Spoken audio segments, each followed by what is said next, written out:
तो हेलो बच्चों, आप लोग का बहुत बहुत स्वागत है मेरे चैनल से जुड़ने के लिए। आइए, ये जो बैच चल रहा है टारगेट 450 प्लस, अभी ये बैच चल रहा है। इसके तहत हम लोग जो है केवल 2 महीने में आप हमसे जुड़ करके बिल्कुल मुफ्त में, बिल्कुल फ्री में जो है पूरा मैथ मेरे साथ जुड़कर आप ख़त्म कर सकते हैं।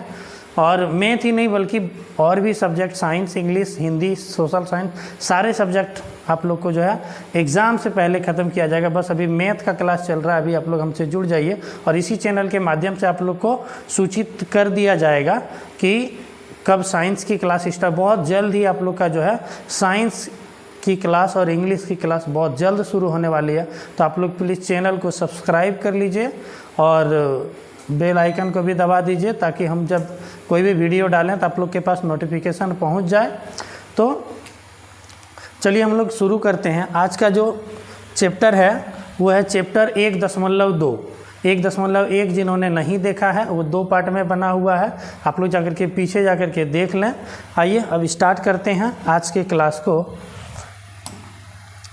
तो आइए, जैसा कि हम लोग सबसे पहले अपने गणपति महाराज जी से आशीर्वाद लेकर के सभी बच्चों के लिए हम जो है दुआ करते हैं कि सभी बच्चे मेरे 450 प्लस मार्क्स लाए इस बोर्ड एग्ज़ाम में। तो आइए आगे बढ़ते हैं। आइए बच्चों, कहते हैं भूल जा अपने बीते हुए कल को तू खुद पर विश्वास कर। भूल जा अपने बीते हुए कल को तू खुद पर विश्वास कर, तेरा आने वाला कल खुद ब खुद बदलेगा। तेरा आने वाला कल खुद ब खुद बदलेगा। बस मेहनत कर अपने आज पर। बस मेहनत कर अपने आज पर।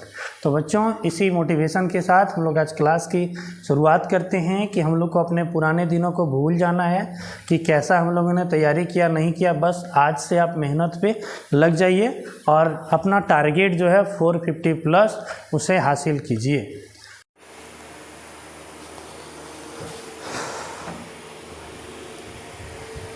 तो आइए मेरे प्यारे बच्चों, अब हम चैप्टर को शुरू करते हैं। चैप्टर है प्रश्नावली 1.2 और इसमें जो है हमें क्वेश्चन है कि सिद्ध कीजिए कि √5 एक अपरिमेय संख्या है।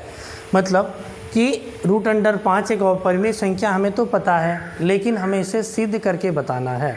तो आइए कैसे हम लोग सिद्ध करते हैं उस पर हम लोग चर्चा करते हैं कि सिद्ध हम लोग कैसे करते हैं कि √5 एक अपरिमेय संख्या है।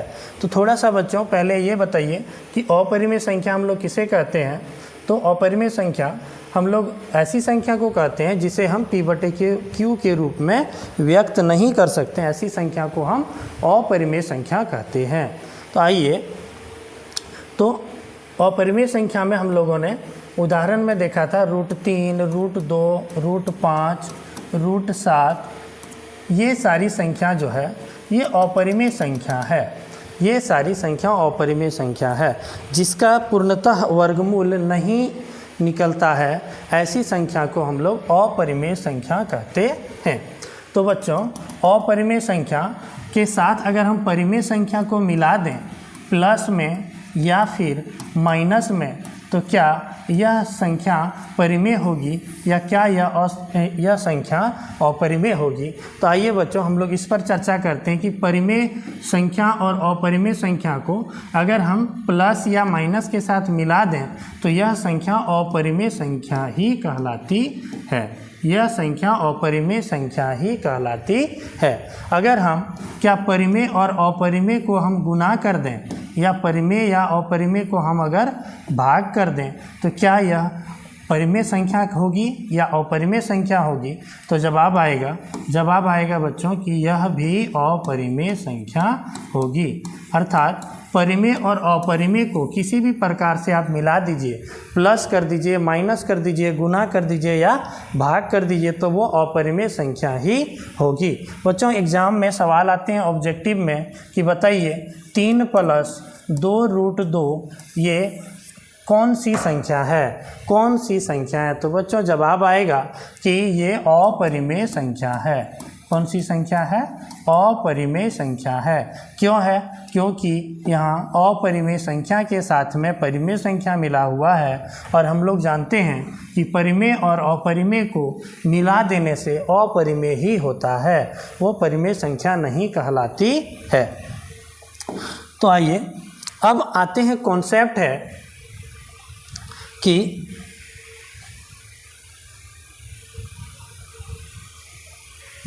तो चलिए अब हम लोग आते हैं अगले टॉपिक पे, वो है सह अभाज्य संख्या।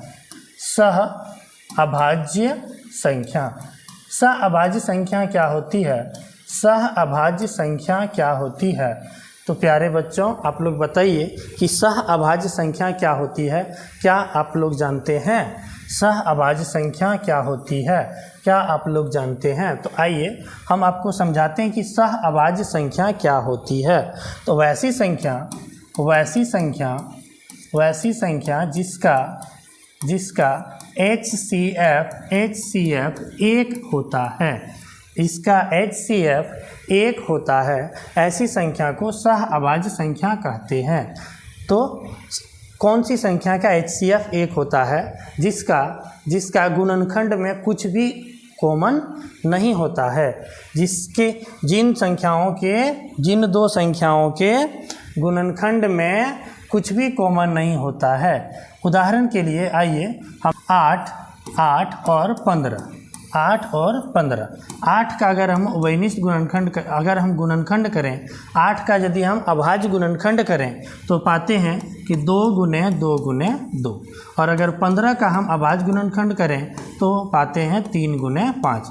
अब दोनों के अभाज्य गुणनखंड में हम अगर मैच करते हैं, मिलान करते हैं, तो देखते हैं कि कुछ भी नहीं मिल रहा है। तो इस तरह की संख्याओं का HCF 1 होता है। तो ये 8 और 15 जो संख्या है, यह अभाज्य संख्या, सह अभाज्य संख्या कहलाएगी। 8 और 15 कौन सी संख्या कहलाएगी? सह अभाज्य संख्या कहलाएगी। क्यों? क्योंकि इसका HCF 1 होता है, HCF 1 होता है। इन दोनों के अभाज्य गुणनखंड में कोई भी संख्या मैच नहीं करती है, कुछ भी कॉमन नहीं है, इसीलिए हम इसे सह अभाज्य संख्या कहेंगे।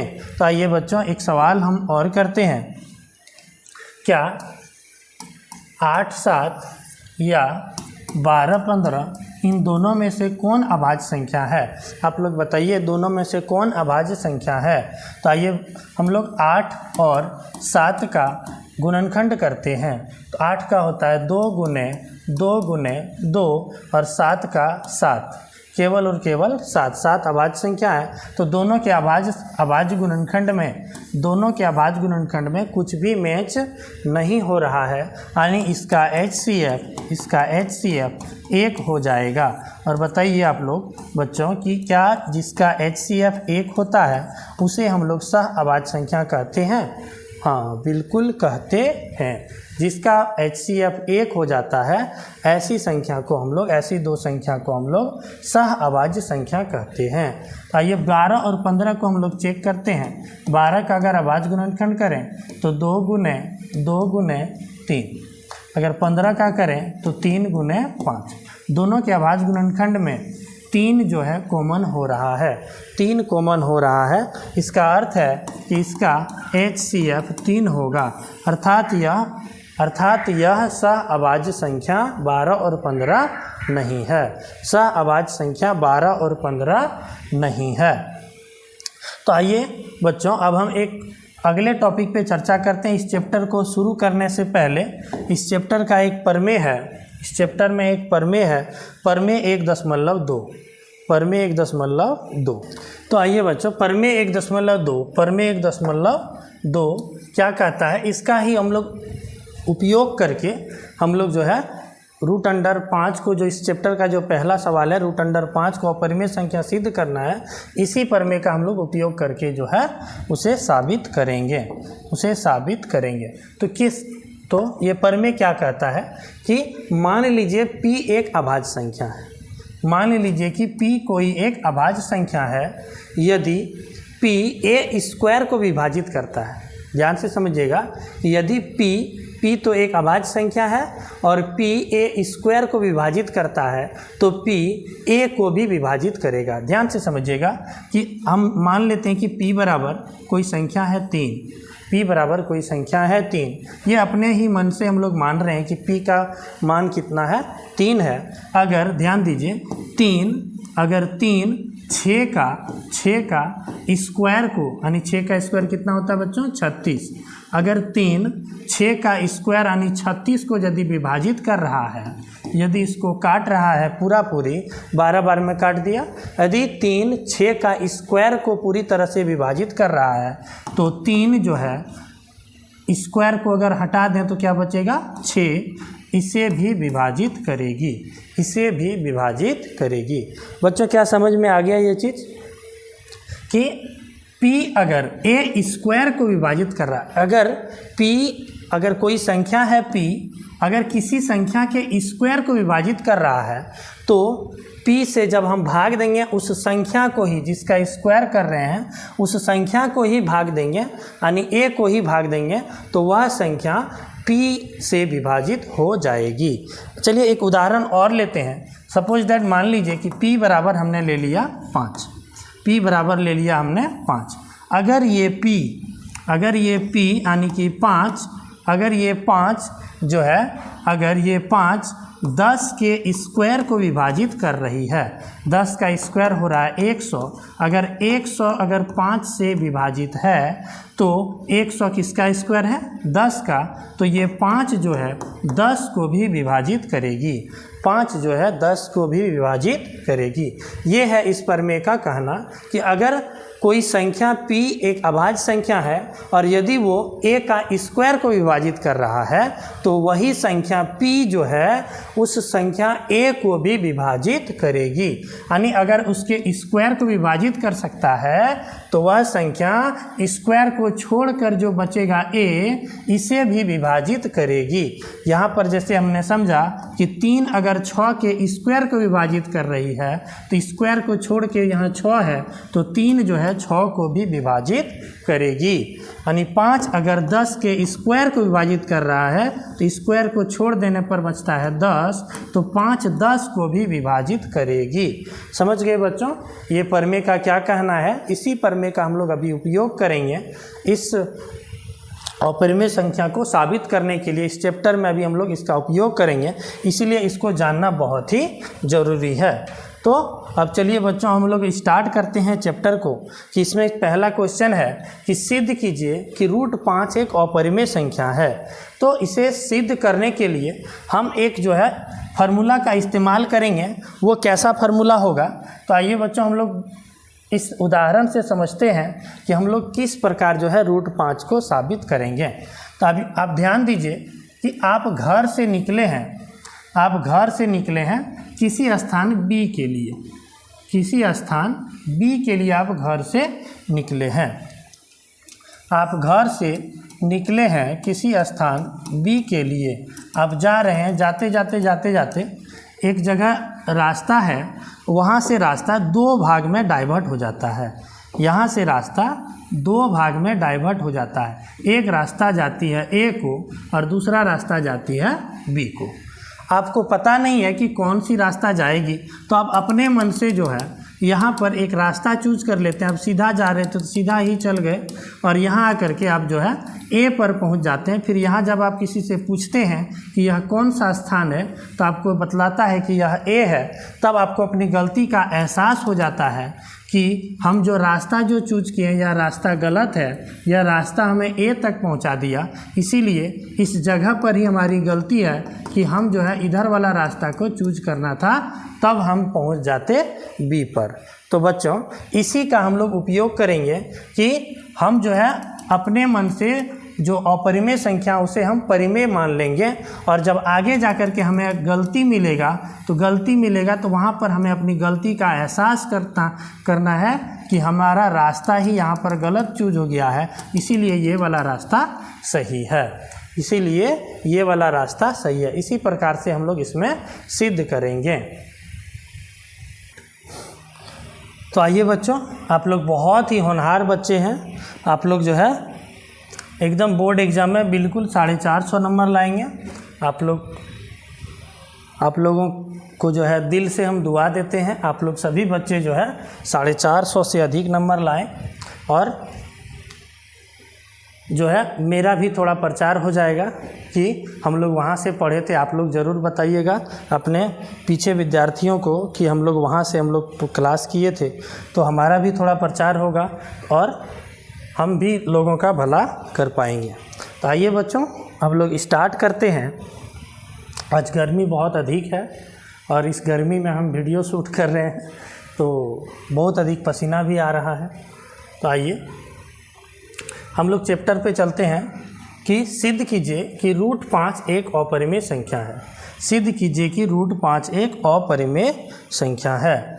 चैप्टर का सवाल है, पहला सवाल कि सिद्ध कीजिए कि रूट 5 एक अपरिमेय संख्या है। तो हमें क्या करनी है कि हमें अपने मन से कि मान लेना है कि माना रूट अंडर 5 एक परिमेय संख्या है। रूट अंडर 5 एक परिमेय संख्या है। रूट अंडर 5 एक परिमेय संख्या है। तो बच्चों, परिमेय संख्या है तो परिमेय संख्या किसे कहते हैं? जिसे हम P/Q के रूप में लिख सकते हैं, ऐसी संख्या को हम परिमेय संख्या कहते हैं। जिन्होंने इसका इंट्रोडक्शन पार्ट नहीं देखा है वो पीछे जाकर के वीडियो इस चैप्टर का पार्ट 1 जो है लेक्चर जिसमें है, उसमें हमने अच्छे से संख्या के बारे में समझाया है, तो उसमें जाकर के देख लें कि परिमेय संख्या क्या होती है, तो आपको वहाँ से पता चल जाएगा। तो यहाँ पे हम जो है शॉर्ट में हम समझाते हुए आगे बढ़ते हैं कि परिमेय संख्या किसे कहते हैं। तो जिस संख्या को हम P/Q के रूप में व्यक्त कर सकते हैं, ऐसी संख्या को हम परिमेय संख्या कहते हैं। तो अगर ये रूट 5 परिमेय संख्या है तो क्या हम इसे रूट 5 बराबर P/Q लिख सकते हैं? P/Q लिख सकते हैं, ज़रूर लिख सकते हैं, बिल्कुल लिख सकते हैं। क्यों? क्योंकि ये परिमेय संख्या हमने मान लिया है, अब ये परिमेय है तो परिमेय संख्या को हम P/Q के रूप में व्यक्त कर सकते हैं। तो आइए हम लोग और P/Q को ऐसा पूर्णांक हम मानेंगे, कि जहाँ P और Q सहअभाज्य संख्या होगी। P और Q सहअभाज्य संख्या होगी। सहअभाज्य संख्या है।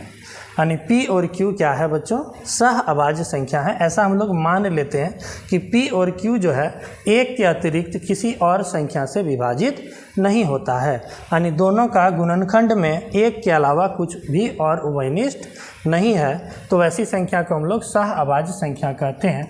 तो हम लोग मान लिए कि P और Q भी यहाँ क्या है? सहअभाज्य संख्या है। अब क्या करना है? दोनों तरफ वर्ग कर दीजिए। दोनों पक्षों में वर्ग करने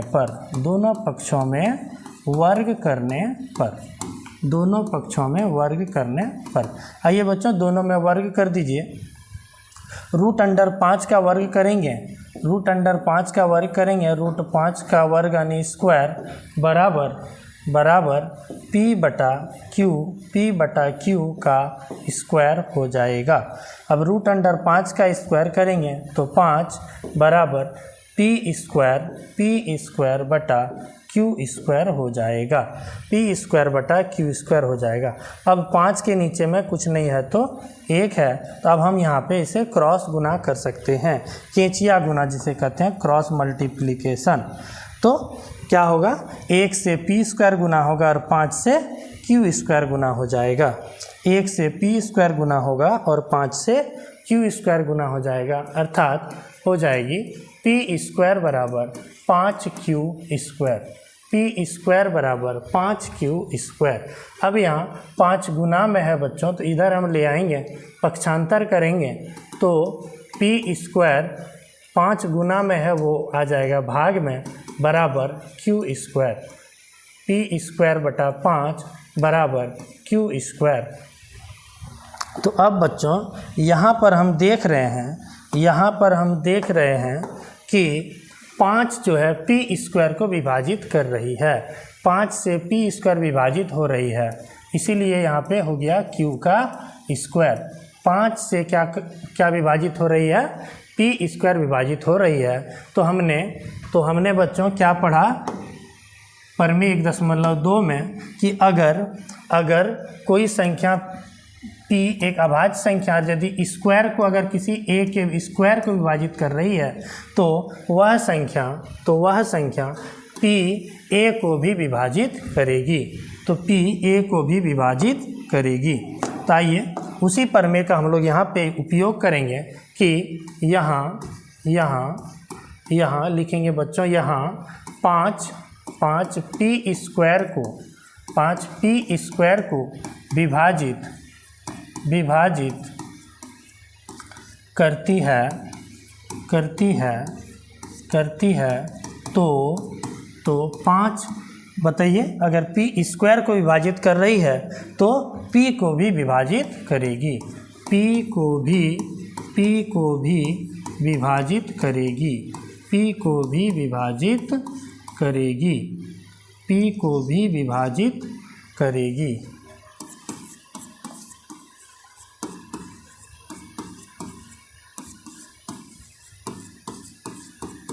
p को भी विभाजित करेगी। तुम लोग नहीं देखा है, बोर्ड नहीं देखा है?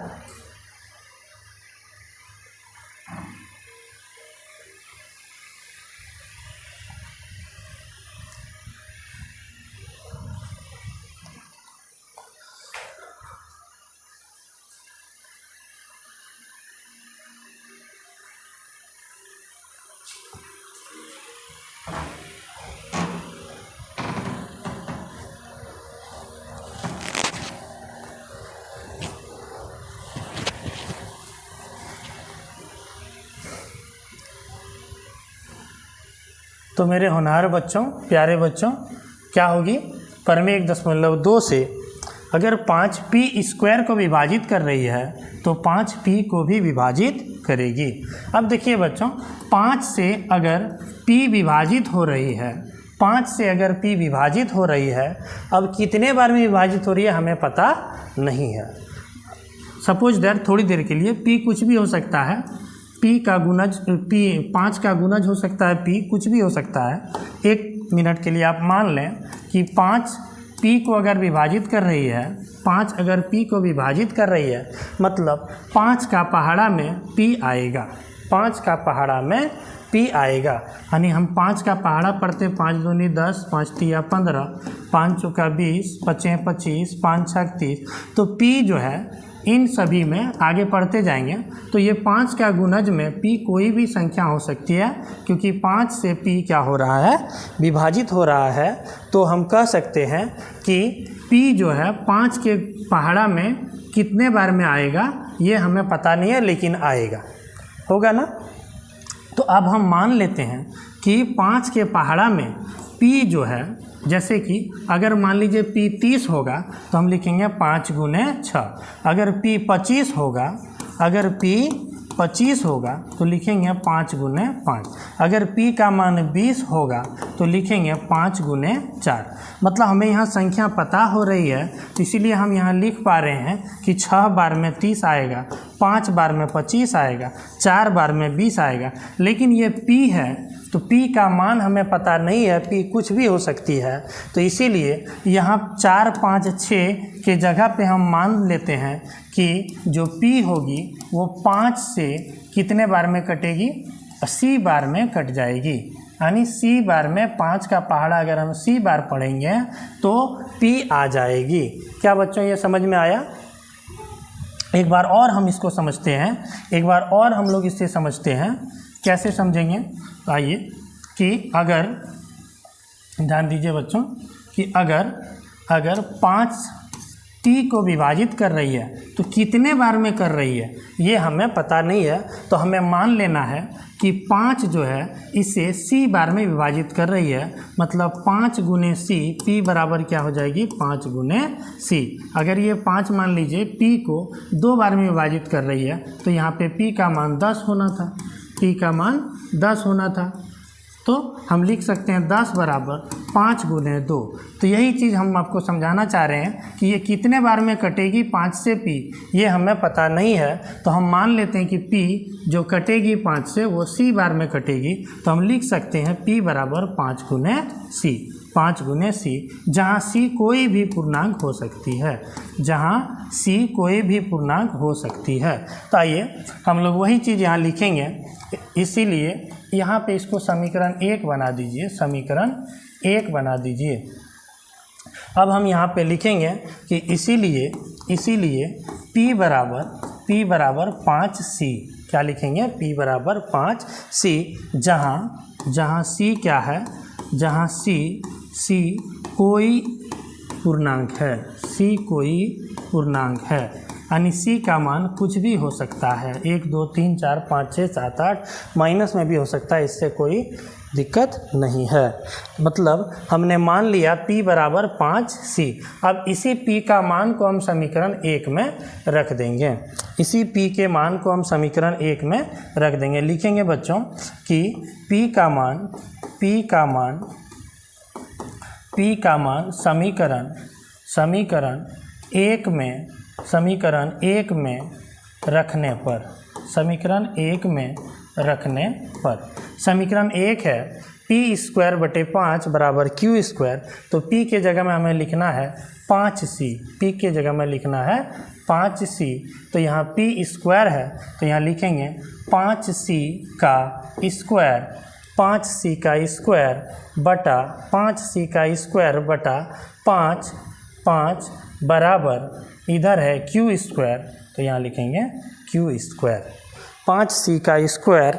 ये 5c कहाँ से आया, तो p के जगह पे 5c, p बराबर 5c है, तो यहाँ p² के जगह पे रख दिए 5c का स्क्वायर बटे 5 है बराबर q², तो बराबर q²।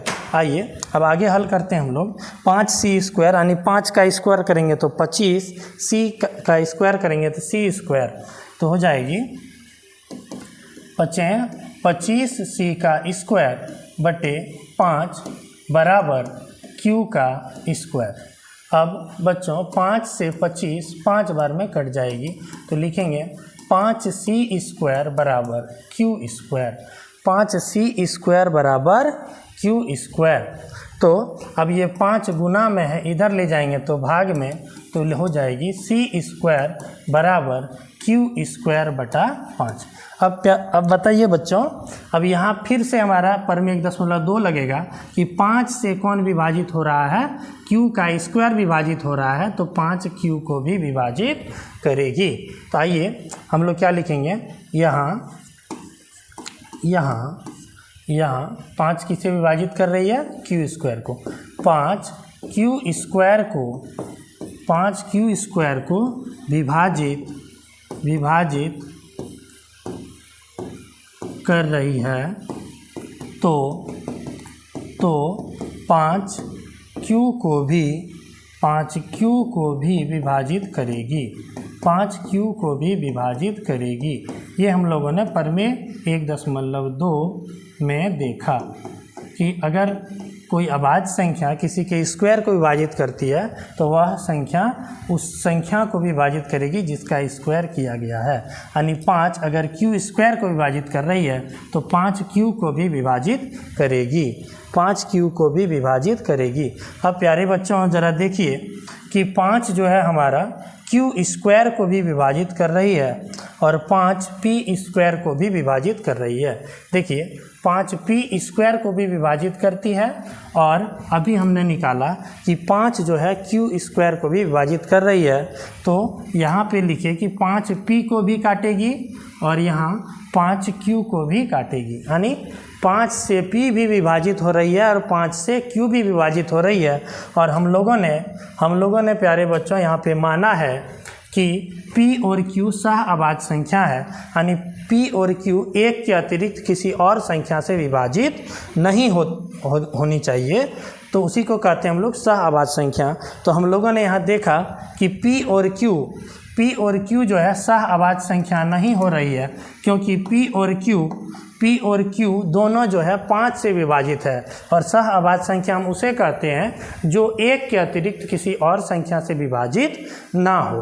तो यहाँ हम लोग को विरोध हो रहा है, हमें विरोधाभास मिल रहा है कि P और Q सह अभाज्य संख्या है। तो इसी चीज़ को अब हम लोग लैंग्वेज में लिखना पड़ेगा कि अतः इस चीज़ को हमें लैंग्वेज में लिखना पड़ेगा कि हमें विरोधाभास प्राप्त हो रहा है, हमें विरोधाभास प्राप्त हो रहा है कि क्या विरोधाभास प्राप्त हो रहा है कि P और Q सह अभाज्य संख्या है, P और Q सह अभाज्य संख्या है, इसका विरोध हो रहा है, सह अभाज्य संख्या है। यही हमें विरोधाभास में प्राप्त हुआ। क्या प्राप्त हुआ बच्चों कि हम लोगों ने माना था वहाँ पे कि P और Q ऐसा पूर्णांक है, P और Q ऐसा पूर्णांक है जो 1 के अतिरिक्त किसी और संख्या से विभाजित नहीं होती है, यानी सह अभाज्य संख्या है। और उस चीज़ का हमें यहाँ पे विरोध मिल गया कि P और Q जो है 5 से कट रही है, P भी 5 से विभाजित है और Q भी 5 से विभाजित है, अर्थात P और Q सह अभाज्य संख्या नहीं है। तो हमें इसी चीज़ का विरोधाभास प्राप्त हुआ कि P और Q सह अभाज्य संख्या है, यह चीज़ का हमें विरोध प्राप्त हो गया। तो यह विरोध क्यों प्राप्त हुआ? क्योंकि हमने यहाँ पे गलत चीज़ मान लिया। शुरू में ही हमने क्या किया कि यहाँ पे हमने गलत चीज़ मान लिया कि √5 एक परिमेय संख्या है। यही गलती के कारण वहाँ पे विरोध प्राप्त हुआ, यहाँ पर विरोध प्राप्त हुआ इसी गलती के कारण। तो इसीलिए हम लोग यहाँ लिखेंगे यह विरोधाभास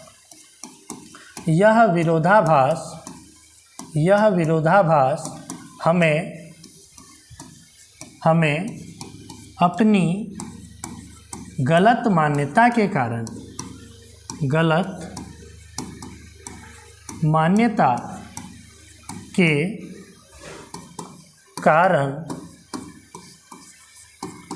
प्राप्त हुआ।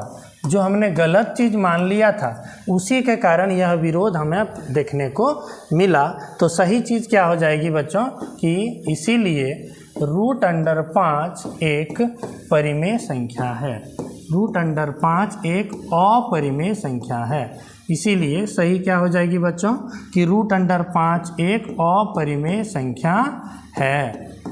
तो प्यारे बच्चों, क्या ये समझ में आ गया आप लोगों को कि किस प्रकार से इसे हल करना है? एक बार हम लोग देखते हैं शुरू से कि हमें सबसे पहले क्या करनी है, जो संख्या दिया है उसे हम उल्टा मान लेंगे कि वो क्या है, अपरिमेय सिद्ध करना है। उसे मान लिया हमने परिमेय। अगर परिमेय है तो हम उसे P/Q के रूप में लिख सकते हैं, और P और Q ऐसा संख्या है जो क्या है, सह अभाज्य संख्या, ऐसा हम लोग मान लेते हैं।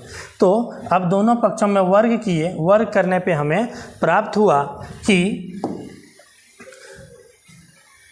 P² बराबर Q², यानी 5P² को विभाजित कर रही है तो 5P को भी विभाजित करेगी ये परिमेय 1.2 से। अब अगर P को विभाजित करें तो कितने बार में कर रही है ये हमें बिल्कुल पता नहीं है। तो हमने मान लिया कि 5 से जो P है वो C बार में कट रही है, C बार में विभाजित हो रही है। तो C क्या है, कोई भी पूर्णांक हो सकती है कि 4 बार में कटा या 5 बार में कटा कि 10 बार में कटा, तो C कुछ भी उसका मान हो सकती है।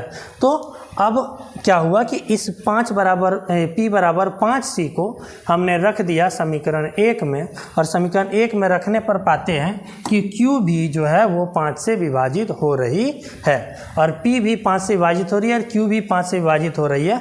तो हमें विरोध हो गया, विरोध प्राप्त हो गया कि P और Q हमने माना था सह अभाज्य संख्या, वो बिल्कुल अब सह अभाज्य संख्या नहीं रही, क्योंकि P भी 5 से विभाजित है और Q भी 5 से विभाजित है। इसीलिए यह विरोधाभास हमें क्यों प्राप्त हुआ, क्योंकि हमने गलत चीज़ मान लिया था कि √5 एक परिमेय संख्या है। ये गलती हम लोग वहाँ पे किए थे, जो गलत मान लिए थे, उसी कारण से यह विरोध हुआ। इसीलिए हम कहेंगे √5 एक अपरिमेय संख्या है। तो प्यारे बच्चों समझ गए।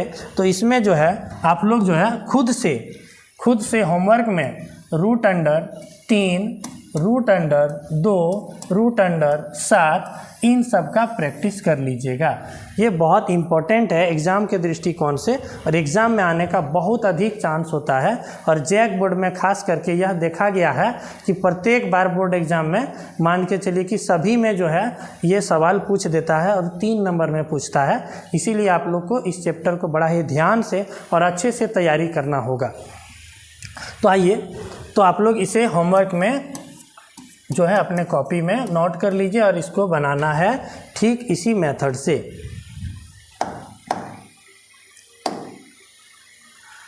तो आइए बच्चों, अब हम चैप्टर के दूसरे सवाल पे चलते हैं कि इसमें हमें सिद्ध करना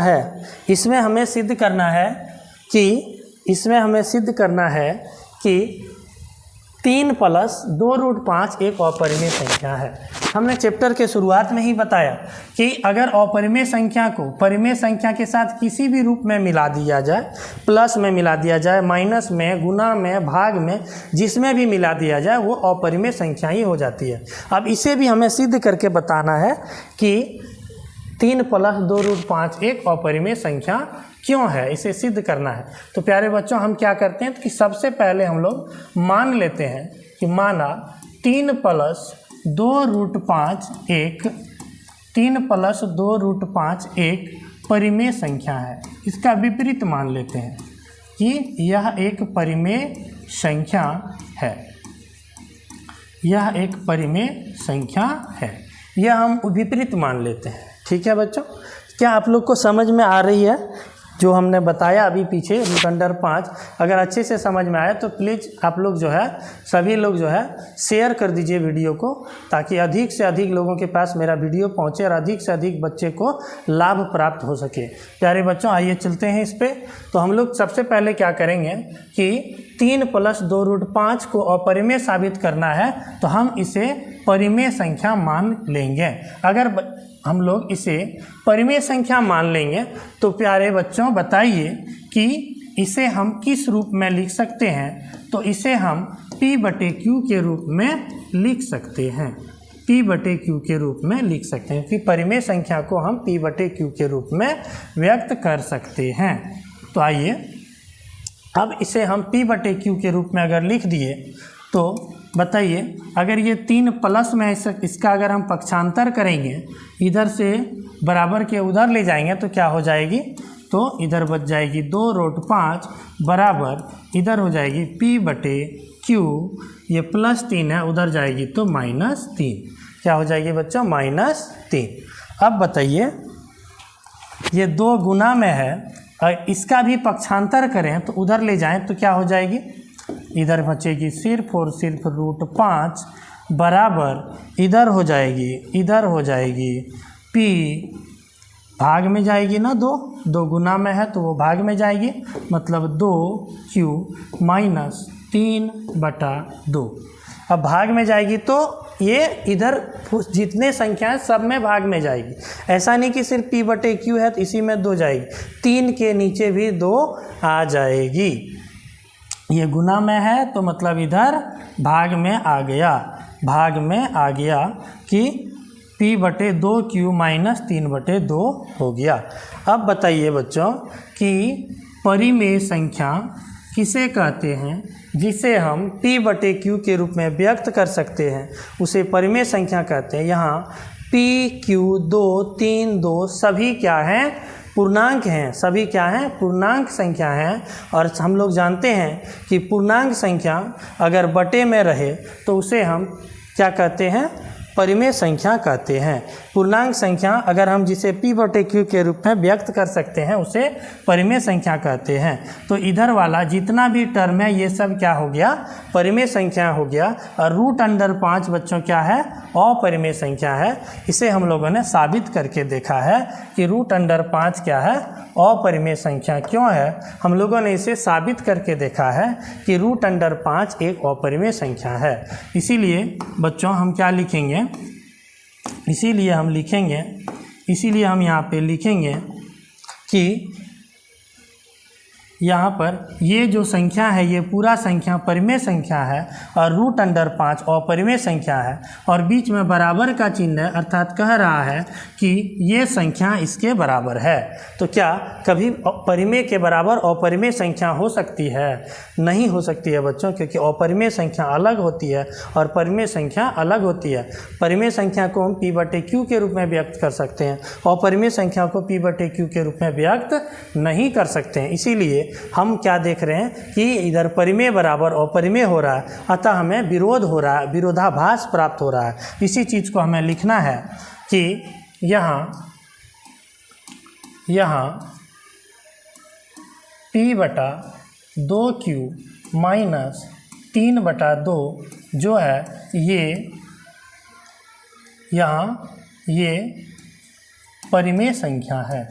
यहाँ ये परिमेय संख्या है, यहाँ ये परिमेय संख्या है तथा √5 अपरिमेय संख्या है, अपरिमेय संख्या है, अपरिमेय संख्या है। अतः क्या हो रहा है बच्चों? हमें विरोधाभास प्राप्त हो रहा है, हमें विरोधाभास प्राप्त हो रहा है, विरोधाभास प्राप्त हो रहा है, विरोधाभास प्राप्त हो रहा है। विरोधाभास कैसे प्राप्त हुआ? क्योंकि यहाँ पे परिमेय के बराबर अपरिमेय आ गया, तो परिमेय के बराबर अपरिमेय नहीं हो सकती है, इसीलिए हमें विरोधाभास प्राप्त हो रहा है। और लिखेंगे फिर से वही लैंग्वेज कि यह विरोधाभास हमें अपनी गलत मान्यता के कारण प्राप्त हुआ। यह विरोधाभास हमें अपनी गलत मान्यता के कारण प्राप्त हुआ। गलत मान्यता के कारण प्राप्त हुआ, इसीलिए अगर ये गलत हो गया हमारी मान्यता तो सही क्या हो जाएगा? सही क्या हो जाएगा कि 3 + 2√5 एक अपरिमेय संख्या है, इसीलिए 3 + 2√5 एक अपरिमेय संख्या है।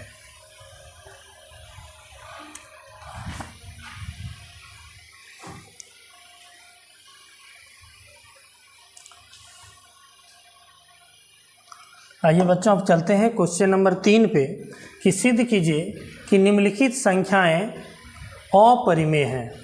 निम्नलिखित संख्याएं अपरिमेय हैं। बच्चों यहाँ पे प्रिंटिंग मिस्टेक हो गया है, यहाँ पर मिस्टेक हुआ है कि निम्नलिखित संख्याएं अपरिमेय संख्याएं हैं, अपरिमेय संख्याएं हैं, अपरिमेय संख्याएं हैं। आइए हम लोग इसे साबित करते हैं।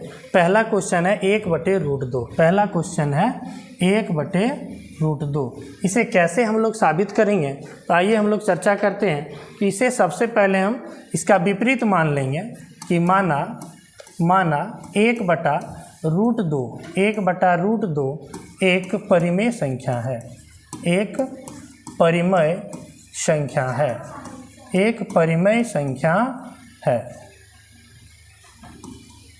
एक परिमेय संख्या है।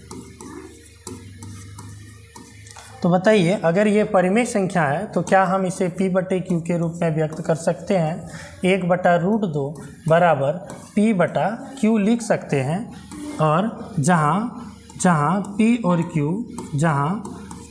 Q सहअभाज्य संख्या है, P और Q सहअभाज्य संख्या है, सहअभाज्य संख्या है, सहअभाज्य संख्या है। से लिख सकते हैं कि P और Q जो है ऐसा मान लेंगे कि एक के अतिरिक्त किसी और संख्या से विभाजित नहीं होती है, यानी सहअभाज्य संख्या है।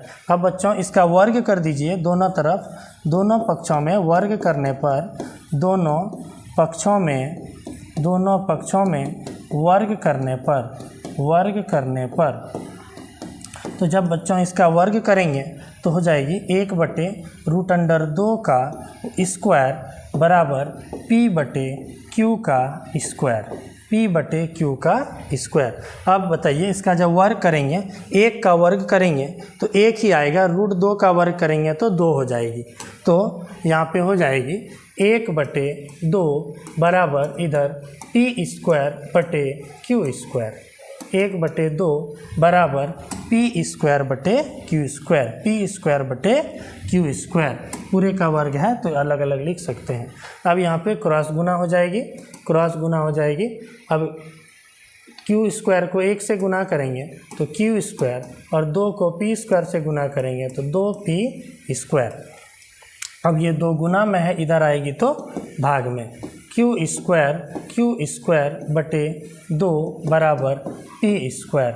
Q स्क्वायर बटे 2 बराबर P स्क्वायर। अब हम क्या कहेंगे, अब हम क्या कहेंगे कि Q स्क्वायर 2 से विभाजित है, इसीलिए 2 Q को भी विभाजित करेगी।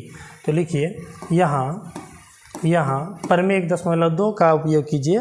यहाँ Q स्क्वायर 2 से विभाज्य है, या ऐसे लिखिए 2Q स्क्वायर को विभाजित करती है,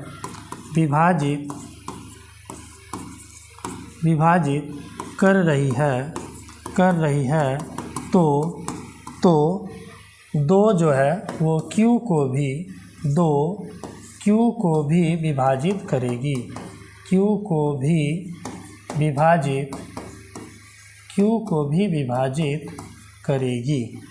भी विभाजित करेगी। और बच्चों इसे बना देंगे समीकरण 1, इसे बना देंगे समीकरण 1। तो बताइए अगर 2 से Q विभाजित हो रही है तो Q बराबर क्या लिखेंगे, Q बराबर क्या लिखेंगे। क्वेश्चन नंबर 1 में हम लोगों ने समझा अगर 2 से विभाजित हो रही है Q, 2 से विभाजित हो रही है Q तो Q बराबर हम लिखेंगे 2 गुने C, जहाँ C कोई भी पूर्णांक हो सकता है, यानी 2 से C बार में Q आ रहा है। यानी अगर 2 से Q कट रहा है, अगर 2 से Q कट रहा है तो कितने बार में कट रहा है हमें पता नहीं है, तो मान लिए कि C बार में कट रहा है तो Q बराबर लिखेंगे 2C। Q बराबर लिखेंगे 2C, यहाँ लिख देंगे जहाँ C क्या है बच्चों, C जहाँ C कोई पूर्णांक है, जहाँ C कोई पूर्णांक है। तो आइए अब हम लोग इसी Q का मान को समीकरण 1 में रख देंगे। लिखेंगे Q का मान समीकरण 1 में रखने पर, Q का मान समीकरण 1 में रखने पर, समीकरण 1 में रखने पर, Q का मान समीकरण 1 में रखने पर। तो आइए Q का मान हम लोग समीकरण 1 में रख देते हैं। समीकरण 1 है Q स्क्वायर बटे 2, Q के जगह में रखना है 2C, Q के जगह में रखना है 2C, तो हो जाएगा 2C का स्क्वायर बटे 2 बराबर इधर हो जाएगी P का स्क्वायर, इधर हो जाएगी P का स्क्वायर, इधर हो जाएगी P का स्क्वायर। तो अब बताइए 2C का स्क्वायर करेंगे, 2 दूनी 4, C का स्क्वायर बटे नीचे में है 2 बराबर P का स्क्वायर, अब 2 से 4 2 बार में कट जाएगी तो लिखेंगे 2C स्क्वायर बराबर P का स्क्वायर। अब ये 2 गुना में है, इधर जाएगी तो भाग में हो जाएगी C स्क्वायर बराबर P स्क्वायर बटा 2। अब हम क्या कहेंगे, यहाँ पे 2 P स्क्वायर को विभाजित कर रही है तो 2 P को भी विभाजित करेगी। आइए यहाँ पे लिखते हैं कि यहाँ 2 किसे विभाजित कर रही है, P स्क्वायर को। 2 P स्क्वायर को विभाजित कर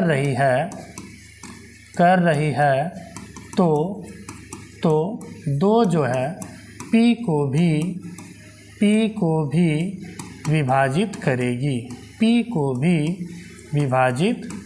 करेगी, ये पर में 1.2 कहता है।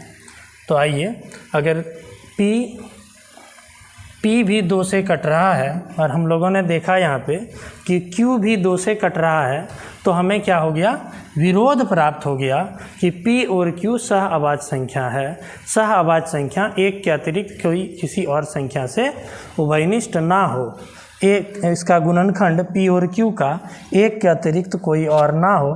तो हम लोग पाते हैं यहाँ पर कि P और Q दोनों जो संख्या है इसका एक के अतिरिक्त और एक उभयनिष्ठ गुणनखंड 2 मिल जाता है कि 2 P को भी काट रहा है और 2 Q को भी काट रहा है। तो अब हम लोग सेम लैंग्वेज लिखेंगे जो हम लोगों ने क्वेश्चन नंबर 1 में लिखा था कि कि हमें विरोधाभास प्राप्त हो रहा है कि P और Q सह अभाज्य संख्या है। यह विरोधाभास हमें अपनी गलत मान्यता के कारण प्राप्त हुआ, इसीलिए यहाँ पर लिख देंगे 1/√2 एक अपरिमेय संख्या है। 1/√2 एक अपरिमेय संख्या है। तो बच्चों आप लोग अच्छे से समझ गए इसे भी। और अगला जो दो सवाल है वो बहुत ही आसान है।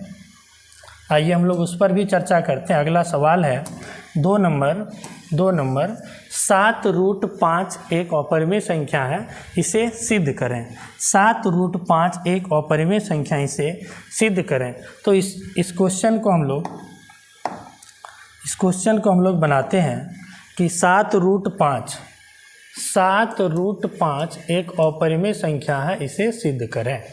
तो आइए 7√5 एक अपरिमेय संख्या, इसे सिद्ध कैसे करते हैं।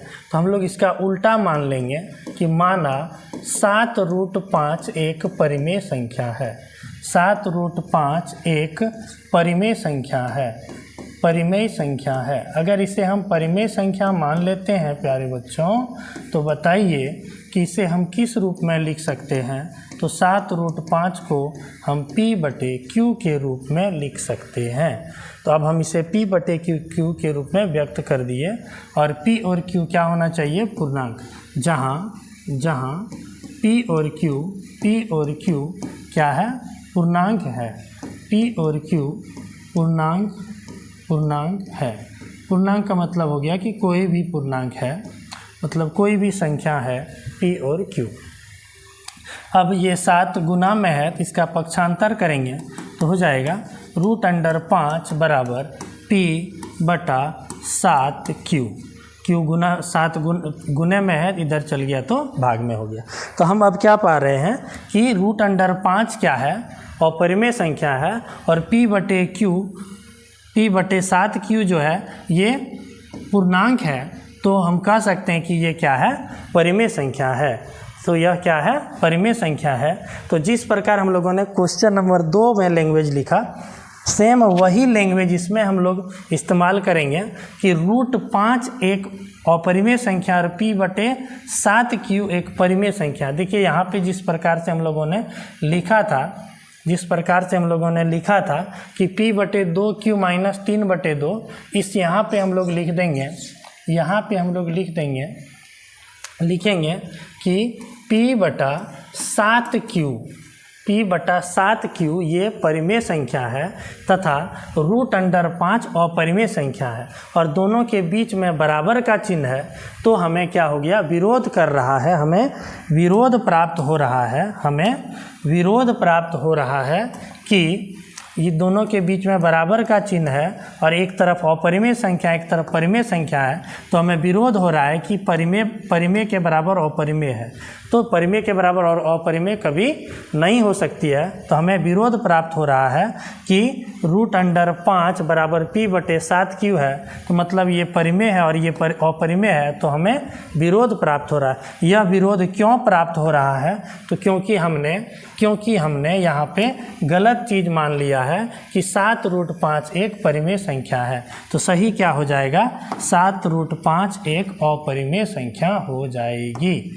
तो हमें इसी लैंग्वेज में सिर्फ और सिर्फ संख्या बदल देनी है कि यहाँ P/7Q ये परिमेय संख्या है तथा √5 अपरिमेय संख्या है। तो हमें विरोधाभास प्राप्त हो रहा है। यह विरोधाभास हमें अपनी गलत मान्यता के कारण प्राप्त हुआ, इसीलिए 7√5 एक अपरिमेय संख्या है। इसीलिए 7√5 एक अपरिमेय संख्या है। अब अगला क्वेश्चन जो इस चैप्टर का अंतिम क्वेश्चन है उस पर हम लोग चर्चा करते हैं। प्लस माइनस वाला है, बिल्कुल आसान है। 6 + √2 6 + √2 एक अपरिमेय संख्या है, ये हमें साबित करनी है। तो आइए बच्चों अब चलते हैं अगले सवाल पे। सवाल है सिद्ध कीजिए कि 6 + √2 एक अपरिमेय संख्या है। तो प्यारे बच्चों हम इसे क्या करेंगे, सबसे पहले विपरीत मान लेना है, उल्टा मान लेना है कि माना 6 + √2 एक परिमेय संख्या है, एक परिमेय संख्या है। और अगर इसे हम परिमेय संख्या मान लेते हैं तो परिमेय संख्या को किस रूप में लिख सकते हैं, तो परिमेय संख्या को हम P/Q के रूप में लिख सकते हैं। तो अब ये +6 को उधर ले जाएंगे, पक्षांतर कर देंगे, तो यहाँ हो जाएगी √2 = P/Q - 6। अब बताइए P/Q - 6, यहाँ जो हमने माना P/Q के रूप में, यहाँ P और Q यहाँ लिख दीजिएगा बच्चों कि जहाँ P और Q क्या है, पूर्णांक है। P और Q पूर्णांक है। तो अगर P और Q पूर्णांक है और इसमें -6 भी एक पूर्णांक ही है, तो ये इधर वाली संख्या पूरा ये परिमेय संख्या का रूप है। और √2 हमें पता है कि √2 क्या है, अपरिमेय संख्या है। तो अपरिमेय के बराबर हो रहा है परिमेय, तो हमें फिर से विरोधाभास प्राप्त हो रहा है कि परिमेय के बराबर अपरिमेय हो रहा है, परिमेय के बराबर अपरिमेय हो रहा है। तो इसका हमें विरोधाभास प्राप्त हो रहा है। कभी भी अपरिमेय संख्या और परिमेय संख्या बराबर नहीं हो सकती है, क्योंकि परिमेय को हम P/Q के रूप में व्यक्त करते हैं और अपरिमेय को हम P/Q के रूप में व्यक्त नहीं कर सकते हैं।